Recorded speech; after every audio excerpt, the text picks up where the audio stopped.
You said it, so there you go. You just quoted. You said it. I mean, I don't have to say that. I mean, our team knows Stetson's our quarterback. You know what I mean? So, like, Stetson's done a tremendous job. Stetson has been incredible leader, done what we've asked. And you know what? The other two guys have gotten a whole lot better. And I think if you ask them, they're really comfortable back there in the pulpit throwing the ball. Because he plays a position where every now and then, he's supposed to drop. But, I mean, you all are, gurus of the game. Should we spend a lot of time on him dropping or letting him rush? So his weakness is pass coverage. But he helps the pass defense when he sacks the quarterback. So with crowd attendance, we have 20,671. Now, there's a lot of social media chatter right now. They're saying that they think the number was larger. So I wanted to ask you, from your standpoint, do you think there were more than 20,000 people out there? 1 billion%. I don't know. I don't know who said that. You? I don't know who said 20,000. There was more than 20,000 in there. I can promise you that. Thank you. You're welcome. Welcome in to the latest episode of that SEC podcast. I'm your host, Michael Bratton. I go by SEC Mike on Twitter. And hey, flying solo on this episode, back in the headquarters here in Nashville. But don't worry, we've got a ton to cover here. All these spring games to recap. So much spring game action over the weekend. I'm not even going to be able to get to all of it on this episode. But we're going to go with a couple of the big ones we had over the weekend. And before we go there, a little news from the SEC. I think it's great news for Missouri and Tennessee in particular, because those two programs set to open like everybody else in the SEC on Saturday, September 3rd. Their home openers, their season openers, I should say, moved to September 1st, Thursday night. Well, the action starts on Rocky Top with Tennessee facing Ball State, year 2 of the Josh Heupel era. That's going to be 7 o'clock Eastern, 6 o'clock Central on the SEC network. So the Vols, you're moving a couple of days earlier. I know not everybody's always in favor of that, but I think for the season opener, you'll definitely take it. Nationally televised audience. And the same thing for the Missouri Tigers, who are facing Louisiana Tech in Columbia. That game's going to kick off at 8 o'clock Eastern, 7 o'clock Central on ESPNU. So a nationally televised audience for Eli Drinkwitz and the Tigers to start year 3 under their current coach. So I think both these programs, they're going to be able to sell this, maybe have, these are not the biggest opponents, so maybe it's not going to be a huge recruiting weekend, but anytime you can be on television, nationally televised, very few games going to be taking place on Thursday, so everybody in the college football world is going to be watching these games in particular. I think this is a win-win. There's so much saturation on a Saturday, and of course we get SEC football a few days earlier, so I'm all for it. But all right, been holding off long enough, delayed a little bit because of the in-person interview with Cousin Shane.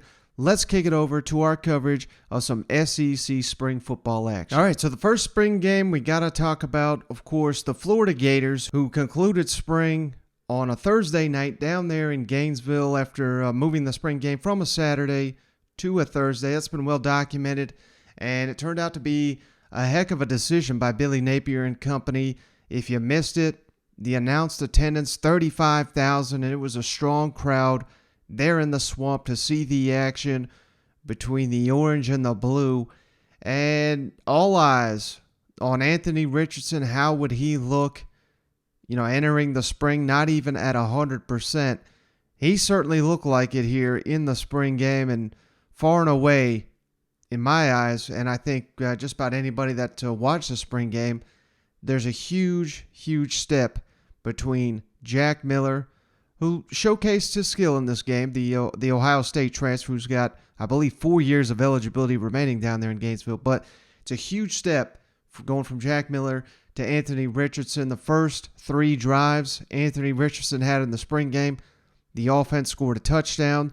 He did not have a drive that stalled until the second half of the game, and they responded the following drive with another touchdown. So Anthony Richardson showcasing just his rocket arm, great precision, engineering touchdown after touchdown after touchdown. He threw one in, he ran one in, engineered 2 other drives that resulted in rushing touchdowns for the Gators. And, there's no need to wait anymore. I mean, there was no doubt really entering the spring. And certainly you got to believe, based on what we saw Thursday night in Gainesville, Anthony Richardson is your man down there in Gainesville. And if he plays up to his potential, certainly, I've thrown it out there, was last year a fluke when we saw him?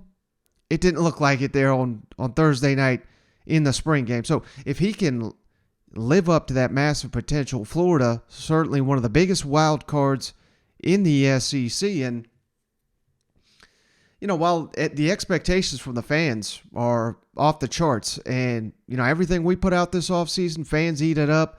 You certainly saw that energy, that enthusiasm from the spring game.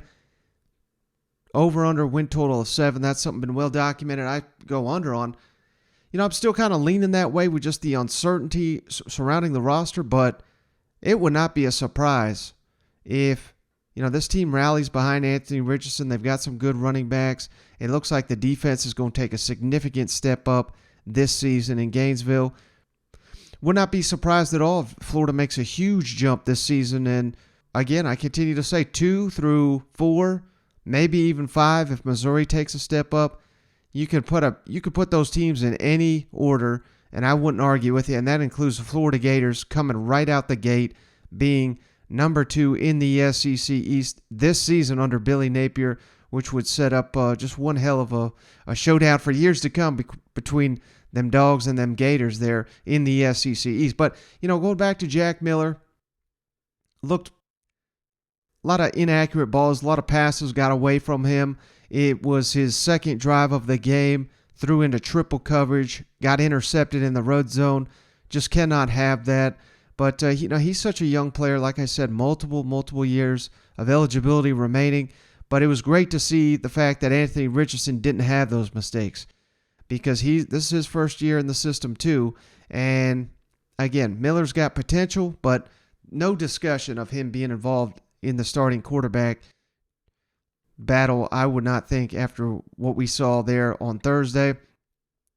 Anthony Richardson, 13 of 15 for 167 yards, 2 passing touchdowns in the first half, compared to Jack Miller, 10 of 18, 104 yards with 1 interception, no touchdowns there. Now, a big thing we're looking for from the Florida Gators this offseason, who will step up at the receiver position. They got a couple guys they can count on, but they really need to see some players that have yet to emerge take a step up in production, because you cannot rely on 3 to 4 receivers in a season. You're going to need depth at some point. And Jaquavion Frazier's number 0, he looked the part. He's got the potential as someone who could help the Gators this season. I thought he had the build of a quality SEC player, showcased some big grabs in that game. And Jamarcus Weston, number 82, he was the one that caught out of the slot Anthony Richardson's first touchdown pass of the spring game, made a nice little play, broke a would-be tackle attempt by Kamar Wilcoxon, a formerly touted recruit there in Gainesville. So Weston, Frazier's, you got 2 potential guys, I think, that could help the Florida Gators this season. That also caught my eye. We wanted to see these running backs in action. Unfortunately, saw a couple drops to the football here. That's going to keep Billy Napier up at night. I saw Bowman fumble the ball. I saw Montrell Johnson fumble the ball. Johnson, I believe, recovered the fumble he had, whereas Bowman, he had a drop that resulted in a turnover. But let's credit Tyreek Sapp, because he was the one that blew it up, just came flying off the line of scrimmage. And I didn't think Bowman had any chance on the play, but you got to hold on to the football there. That was right out the gate. That led to another Gator touchdown, thanks to Anthony Richardson on a really impressive run there early in the second half of the spring game. And, you got to keep an eye on special teams in a game like this. Number 71, Chris Howard, missed a chip shot field goal. You hate to see that. And then on the flip side, on the good side here for the Gators, freshman kicker Adam Mihalik, nailed a 52-yarder. That's a spring game record for the Florida program. So certainly, you got one guy missing chip shots, one guy breaking records. I think that's all you need to know about where that competition is with the kickers. And right after the spring game, the next day, the Gators, moving the thing to Thursday, had their spring showcase there on a Thursday night. It paid off because they landed a commitment from receiver Tyree Patterson, 3-star receiver. But Billy Napier, that's something that he has coached for years at Clemson, Alabama, and Arizona State, the receiver position. So got to trust his eye for talent. Tyree Patterson, a nice pickup there for the Florida Gators, who currently sit with just 2 commitments in the cycle with plenty of time to go. So, just main takeaways from there. Anthony Richardson looked the part. That's exactly what you want to see coming out of spring football, because he's going to have to carry you on offense. The running game and Anthony Richardson, that's going to be your hopes on the offensive side of the ball. Billy Napier is going to be obviously calling the plays. That's his bread and butter down there. And he's got himself a nice centerpiece, an all-SEC freshman returning quarterback to build around. And, hey, I'm leaving out of this thing encouraged, and so was Billy Napier after the spring game. Audio's a little rough. I tried to clean it up, so hopefully you can hear this. But Billy Napier, very high on his sophomore quarterback, Anthony Richardson, after the conclusion of the spring game. But Anthony, how do you think he came out? He looked comfortable from the start, and do you think he functioned well, like in the offense that you asked him about? I think Anthony's a production of a lot of hard work, right? I mean, I can't say it enough.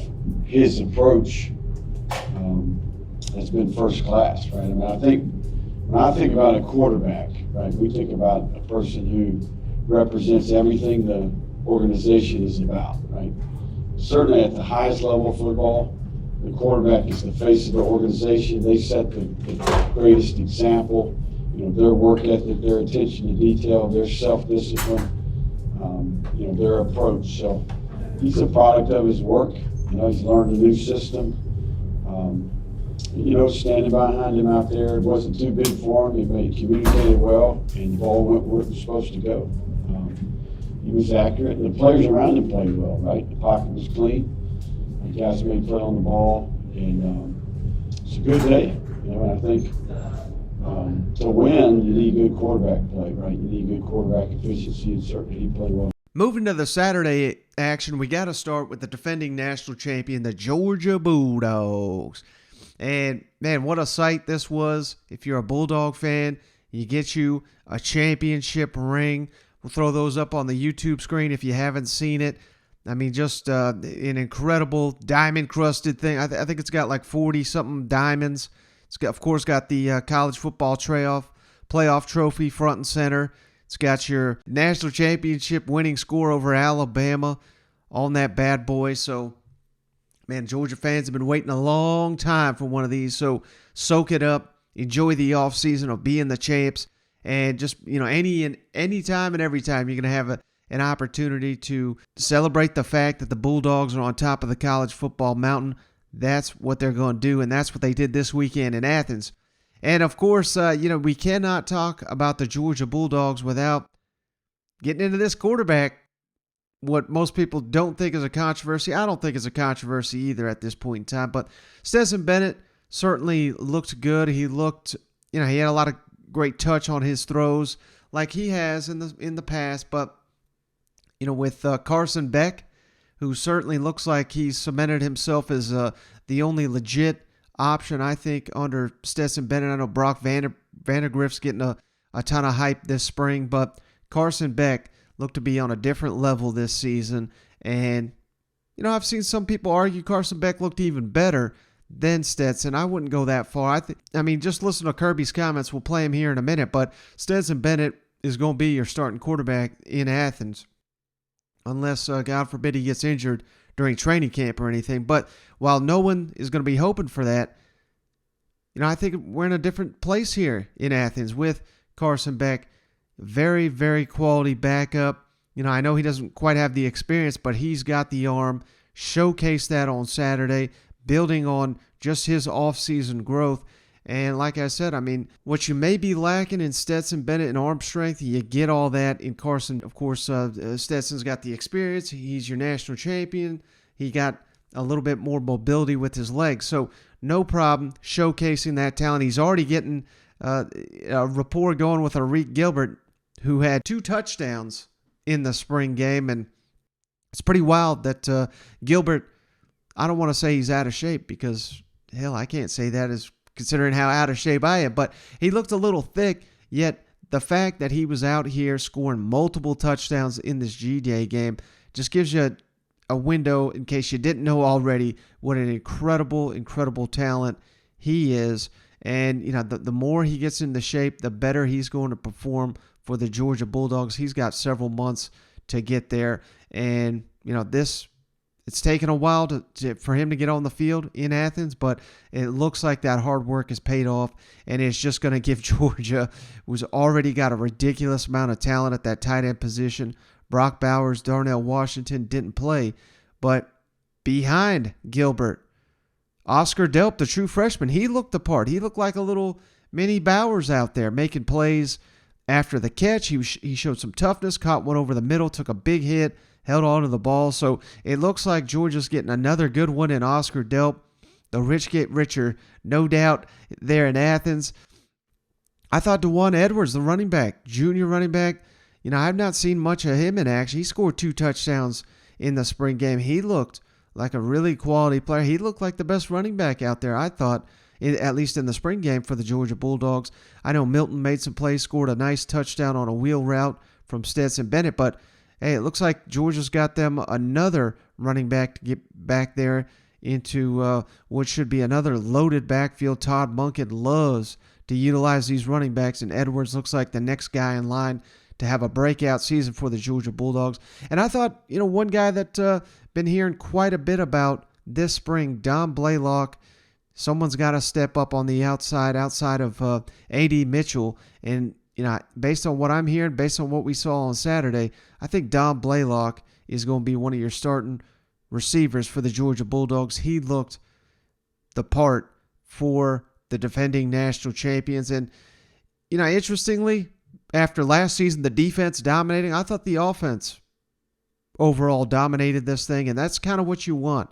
I think if you're the Georgia Bulldogs, with your quarterback returning, with so many stars at tight end, with quality receivers like Blaylock and A.D. Mitchell, the offense needed to lead the way, because they're going to have to lead the way, I think, and be the better unit this season if Georgia is going to win the SEC this year and hopefully go back to the college football playoff.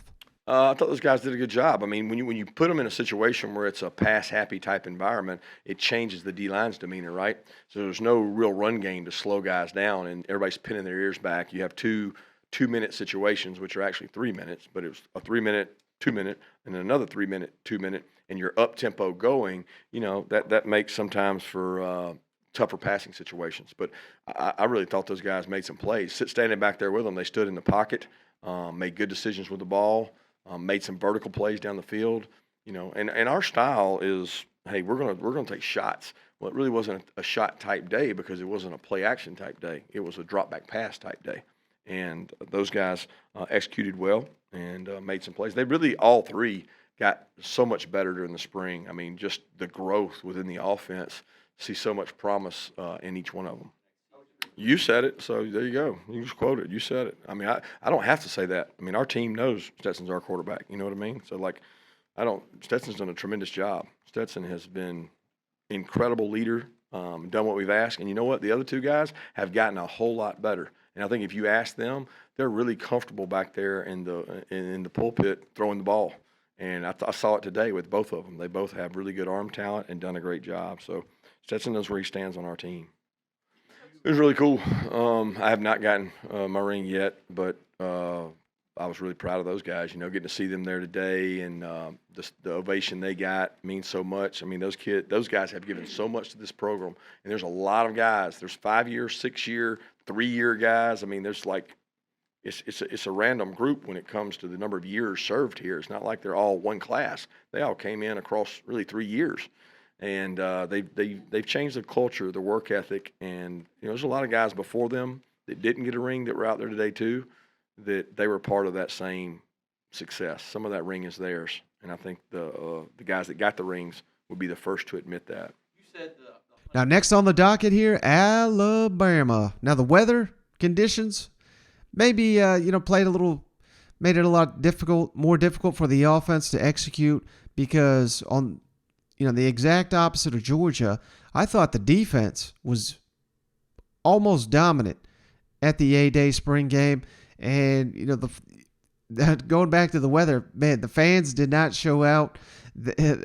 I'd say about they beat the Kentucky attendance, but not by much here in the rain of Tuscaloosa. That was kind of disappointing to see the fans not as engaged down there in Alabama for a spring game like they typically are. But, interestingly, Bryce Young, I mean, again, here you try not to take too much away from a spring game, but, I didn't even think he was necessarily the better quarterback of the game.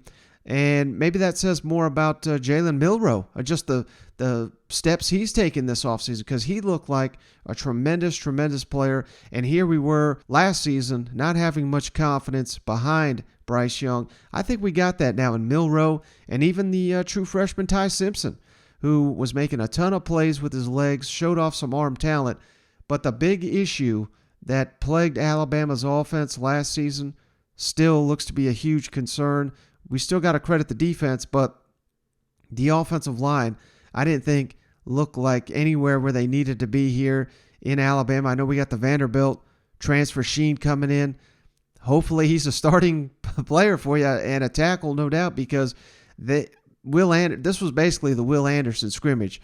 I mean, the guy was making plays left and right. He's the best player in the country for a reason. Multiple sacks, multiple tackles for loss. Third play of the game, my God, he jumps on a fumble. I mean, the guy was everywhere. He had back-to-back sacks on one play. Nick Saban out here screaming, said on the telecast, they simply do not have anyone that can block number 31 Will Anderson, and there may not be a team in the country that can. So, when Alabama's defense, I say, leads the way, that's not hard to believe given the conditions. Will Anderson, just how outstanding he looked. But the offense is going to have a long ways to go. Now, I did like first pass right out the gate. Bryce Young completed to Jermaine Burton, give you an indication of just how valuable he's going to be for the Crimson Tide's passing offense. And Jahmyr Gibbs, he certainly showed his explosiveness, showed that hype. He's legit. And it took a while, but he did have a 75-yard touchdown run right up the middle in the third quarter of the game, just kind of showing what he can bring to this offense. A lot of these running backs were catching the ball out of the backfield. So, overall, a really good day for Gibbs. And Burton, again, didn't have that many targets, but he looked like he's going to seamlessly fit in there to be Alabama's number one receiver this season for Bryce Young. But again, the major takeaway for me watching this thing was just I'm shaking my head here wondering how Alabama's offensive line looks so bad when all you got out there is 4- and 5-star linemen. Something's got to give here. Now, they certainly took steps late in the season to become a much better unit. Can they do that again? I don't know. That remains to be seen. But that's the biggest question mark now I have with Alabama is, either that or Alabama's just going to be getting 10 sacks a game because their damn defense is so dominant. Can't rule that out just yet either. But that left a lasting impression on me. Alabama's offensive line is going to have to get a lot better if the Crimson Tide are going to repeat as SEC champs and win another national championship, which is just the expectation nowadays in Tuscaloosa. I think it was really tough conditions. One of the things that we didn't do all spring was have wet ball practice, and we never had a practice in the rain, which we've never done in the spring. We always do in the fall in case we get a day like this when we play a game. So I do think that was probably a bit of an issue for throwing the ball, catching the ball, a couple turnovers early in the game. But just from Jalen and Ty, just what did you see from them today in terms of their performance, but also just leading the offense in general? Yeah, I think they were much better. I mean, obviously, Jalen can make plays running the ball, and he made some today, but he also made some good throws. And we were especially conscious of the fact that we were not going to do the things that he could do in the spring. We were going to make him run the offense, try to become a better passer, try to become a better pocket presence, a better reader of coverages. And I think, he made progress in those areas. And, Ty, for a guy that's only been here in the spring, I thought he made some, good plays for the first time out. He's a very conscientious guy, really works hard at it. Preparation is important, to the development of quarterbacks, and those guys have done a good job all spring. That one, Jameer Gibbs was in the portal. How quickly did his burst stand out to you guys? Probably does it stand out to you? I mean, fast is fast, right? Guys getting the top speed quickly is obvious. And I think, he gives us, something at the running back position because he's really good at pressing the holes. But he has a great burst to get the top speed quickly and setting up blocks, and, very good running back, very good receiver, a good third down back.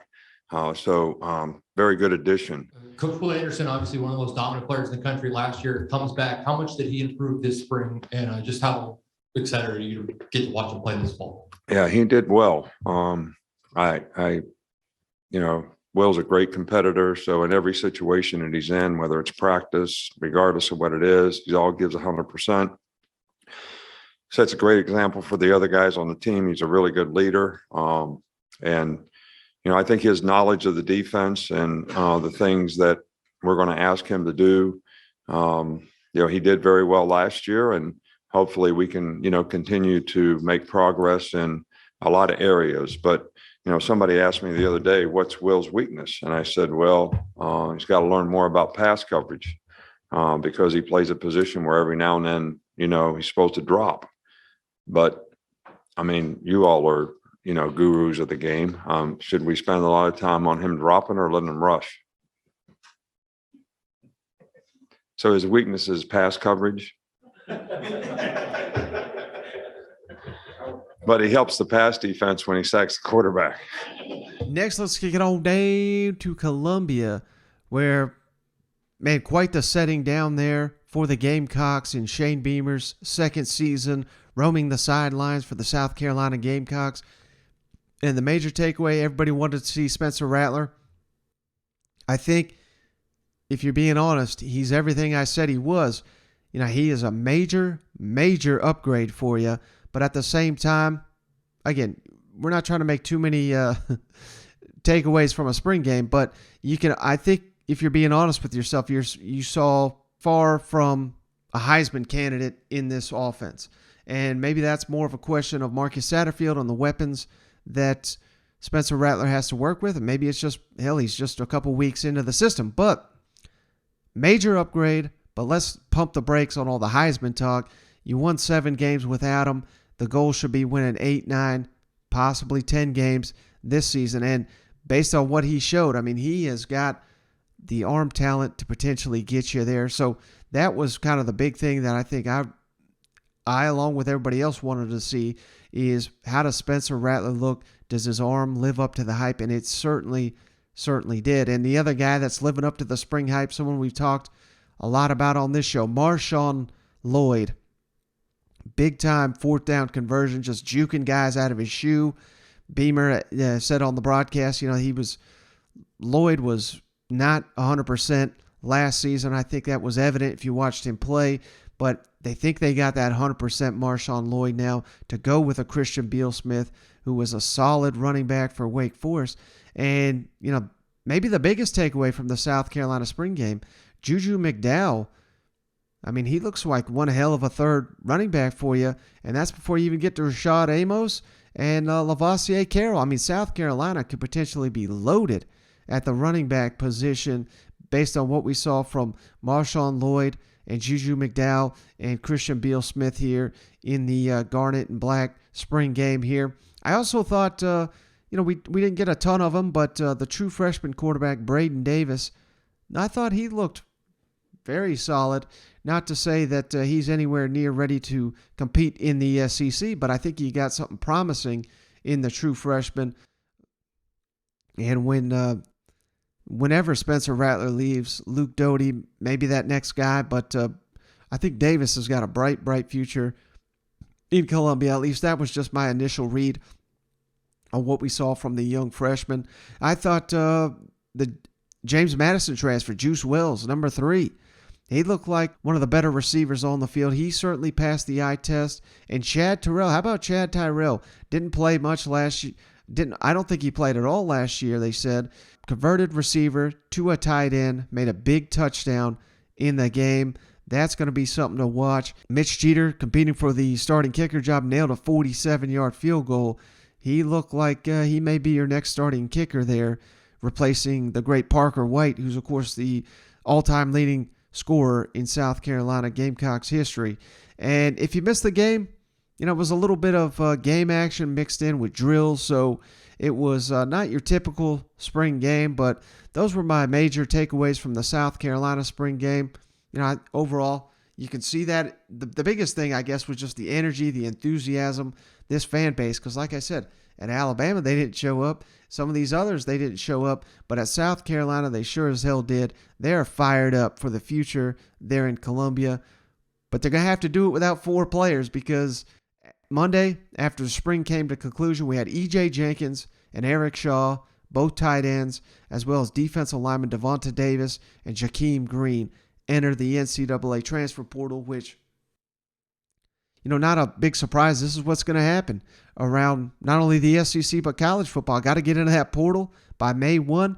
Spring coming to an end. They're probably not happy with their position on the depth chart, so they got to find somewhere else to play.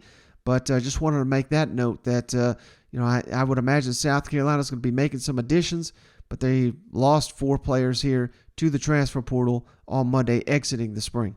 Shane, from an overall offensive look, how much of the playbook would you say you guys used tonight, and how do you think Spencer played? I thought Spencer did well. Operated. We had the play clocks going and really didn't have any personnel issues or play clock issues. We're pretty clean from that standpoint. Certainly we weren't showing everything, but it wasn't like we were limiting a whole lot either. There was nothing that we said offensively that we weren't going to do, like formation-wise or personnel groupings. There was nothing that I told Clayton, hey, don't blitz us or don't do this. He could run whatever he wanted, and there's certainly things that he didn't show defensively, some packages that we've used in the past and some new things we have. And certainly there's some things offensively that we didn't do a ton of, but, it was wide open if you wanted it to be. But I thought Spencer did a good job, made some throws and had some receivers and tight ends and running backs make some catches for him too. Shane, obviously we didn't have the opportunity to see Marshawn this spring in the 14 practices that you have, but some of the videos that did come out, it looked like he showed that explosiveness, and it looked like he showed that tonight. What can you say just about his mental toughness, trying to come back from that injury, and how pleased does that make you feel, especially heading into fall camp now? Yeah, really fired up about him and the spring that he's had. Obviously, highly recruited coming out of high school. 2020, he gets injured. He may tell you that he was healthy and 100% last year. I don't think so. He, to me, never looked like the Marshawn, 100% Marshawn. But this spring, he's been on I've said it before to you guys, he's been on a mission and very purposeful about the way that he's worked since he came back in January. And I think he looks faster. I think he looks more explosive. We're continuing to emphasize to him what a load he is and how hard he is to tackle. And continuing to get north-south and run through people as well. But he's worked on his route running. He's worked on his pass catching. Thought he's had a really good spring. And, and he was out there tonight, the way we broke up the teams, he was out there with that second-team offensive line. But, he wouldn't never complain. He just went out there and just ran the football. That was good to see. So with crowd attendance, we have 20,671. Now, there's a lot of social media chatter right now. They're saying that they think the number was larger. So I wanted to ask you, from your standpoint, do you think there were more than 20,000 people out there 1 billion %. I don't know. I don't know who said that. You? I don't know who said 20,000. There was more than 20,000 in there. I can promise you that. Thank you. You're welcome. And last thing, I just want to hit on this real quick. We'll get to more Arkansas talk. If you missed it, their spring game had to be moved inside into the facility. So, I kind of watched a little bit of that, but tough to glean a ton. But nonetheless, we'll do a deep dive on what we saw from the practice facility, the scrimmage. They're just calling it an open scrimmage down there. But Sam Pittman, contract extension. Looks like all parties have agreed to it. Let's kick it over to Sam Pittman real quick on what he had to say after landing his much-discussed contract this offseason in Fayetteville.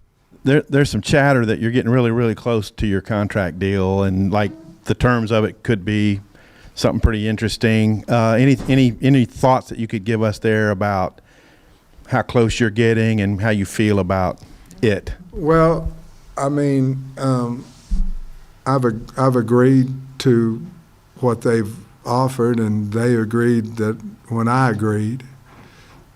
So I don't know what all that means. Do you? I agreed, they agreed. So that means I guess we agreed. How do you feel about it all? Awesome. I will tell you this, it's going to have a non-compete clause in it, and that's about all I'll say about it but I'm glad it does. It allows us to recruit. There's a lot of different things in recruiting, but one of them happens to be stability. And, they can fire me, whenever they get good and ready to, but I can't leave, if that makes sense, and don't want to anyway, so we're using that. But you have 130 schools, 8 of them have the head coach, their offensive and defensive coordinators still there in the last 3 years, is what I read somewhere. So you got 8 schools that got the head coach, OC, DC, of 130, the same ones they had 3 seasons ago, or going into their 3rd season, So we're trying to sell this contract as stability. All right, so hey, that's going to be it for this episode of the show. And like I said, I know there's more spring games. We're going to get to those. I'm trying to line up some really great guests this week. Got a couple lined up that'll be able to carry the conversation all across the SEC. So be on the lookout for that. And who knows, might just be able to get Cousin Shane back on the line. Hopefully he's not, as long as he's not cracked open too many Coors Lights, he'll be available to jump on the show at some point this week. So look forward. Be on the lookout for shows the rest of the week. That's all I got on this one. We'll catch you on the next one.